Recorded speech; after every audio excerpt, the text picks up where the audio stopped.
मधली सुमित ठाकूरला अखेर बेड्या ठोकण्यात आल्यात। अमरावतीतल्या धामणगाव रेल्वे स्थानकात त्याला अटक केली आहे। प्राध्यापकाला मारहाण केल्याचा आरोप त्याच्यावरती होता। तब्बल 17 दिवस तो फरार होता। ठाकूर नागपूरमधला भाजपचा पदाधिकारी आहे। प्राध्यापकाला त्रास देऊन त्याला धमकावणं, त्याची गाडी जाळणं असे काही आरोप त्याच्यावरती आहेत।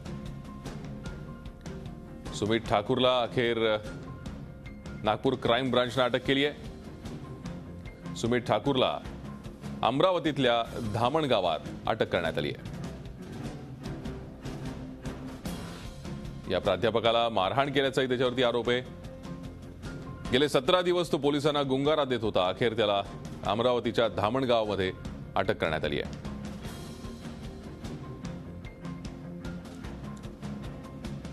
भाजपचा पदाधिकारी असलेला सुमित ठाकूर अखेर पोलिसांच्या जाळ्यात अडकलाय।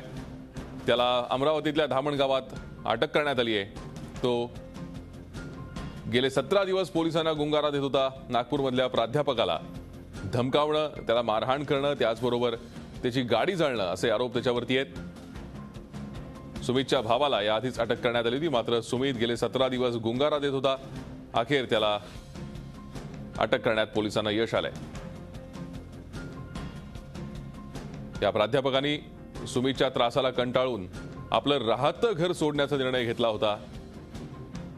एका मानसिक दबावाखाली हा प्राध्यापक होता आणि त्यामुळेच सुमित ठाकूर याला अटक करणं महत्त्वाचं होतं। गेले 17 दिवस तो पोलिसांना गुंगारा देत होता। अखेर त्याला अमरावतीतल्या धामण गावात अटक करण्यात आली आहे। भाजपचा पदाधिकारी असल्यानं त्याचं वजन वापरून तो ही दहशत माजवत असल्याचा प्राध्यापकाचा आरोप होता आणि त्याच अनुषंगाने पोलिसांनी त्याला पकडण्यासाठी प्रयत्न सुरू केले होते। या संदर्भात अधिक माहिती घेत आमचे प्रतिनिधी अखिलेश हाळवे सध्या आपल्या बरोबर आहेत। अखिलेश, काय अधिक माहिती आहे?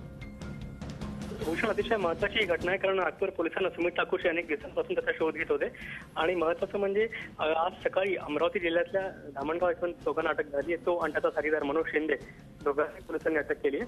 आणि ह्या पूर्ण बाबीमध्ये जर का आपण बारकाईने लक्ष घातलं तर एक लक्षात येईल की 22 तारखेला सुमित ठाकूर विरुद्ध एफआयआर दाखल केली होती आणि पोलिसांना 17 दिवस लागले त्याला अटक करायला। खरं तर हा आधी हे जर का जो त्या प्रकरणात एफआयआर दाखल करायला पोलिसांचा वेळ घालवला त्याच्यामुळे ही सगळी दिरंगाई कारणीभूत ठरली।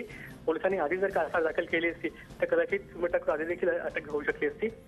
पण महत्वाचं म्हणजे सुमित ठाकूर आणि मनोज शिंदे दोघांना अटक केली आहे। मनोज शिंदे त्याचा साथीदार जो या बसच्या प्रकरणात आरोपी होता।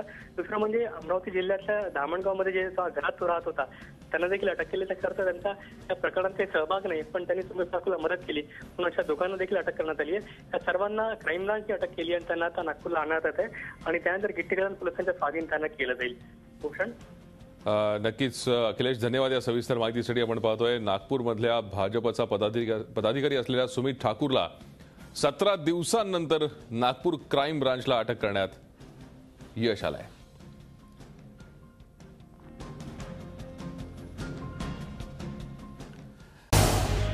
झी 24 तास रहा एक पाऊल पुढे।